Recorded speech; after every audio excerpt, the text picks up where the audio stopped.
এই গরমের মধ্যে টক ঝাল আচার খেতে খুবই ভালো লাগে, তাই আমি আজকে বাজার থেকে আসার সময় কতগুলো কাঁচা আম নিয়ে এসেছিলাম।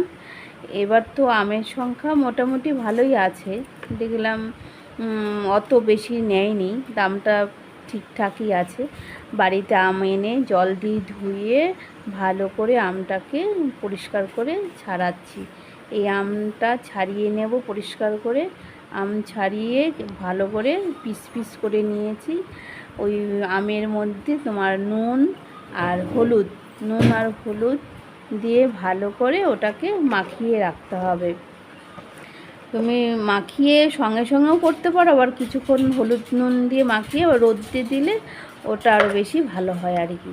আমি তাই করেছিলাম, হলুদ আর নুন দিয়ে ভালো করে ওটা আমগুলোকে ভালো করে মাখিয়ে রোদে দিয়েছিলাম।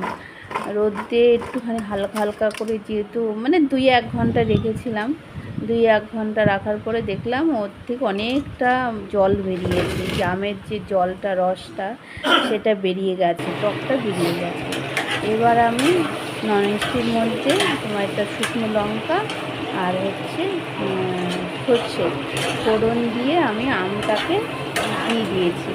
আমটাকে ভালো করে এখন তেলের মধ্যে এটাকে মেশাতে হবে, মিক্স করতে হবে। ভালো করে নেড়ে চেড়ে এটাকে এপিট এপিট করছি। হালকা হালকা যখন ভাজা হয়ে যাবে, একটু জল জল ছাড়বে, সেই জলটাকে আমি পুরো গ্যাসের মধ্যে করে শুকিয়ে নেবো আর কি।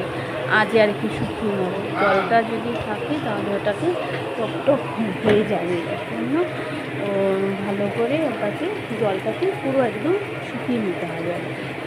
তা গ্যাসটা আমি হালকা আজই বসিয়ে শুকিয়ে নিয়েছিলাম। এখন যেহেতু আমটা আমার অনেকক্ষণ ধরে কষাচ্ছিলাম, ওর থেকে জলটাও শুকিয়ে গেছে, হলুদ নুনটাও বসে গেছে। এবার আমি ওই আমের মধ্যে আখের গুড় দিয়ে দিয়েছি। আখের গুড় দিয়ে আচারটা খুব ভালো হয়, খেতে টেস্ট হয়। আর আখের গুড় শরীরের পক্ষেও খুব ভালো, শরীর ঠান্ডাও থাকে। এমনিতেও খাওয়া যায়, আবার যে কোনো আচারের সাথে আখের গুড়টাই ভালো যায় আর কি। তা আমি আখের গুড়টা দিয়ে দিলাম।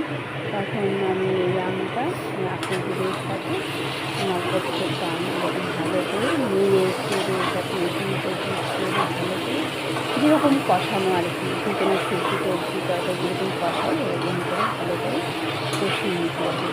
এবার এটাকে কষানোর পরে দেখবে গুড়ের থেকেও না জল ছাড়ে আর কি।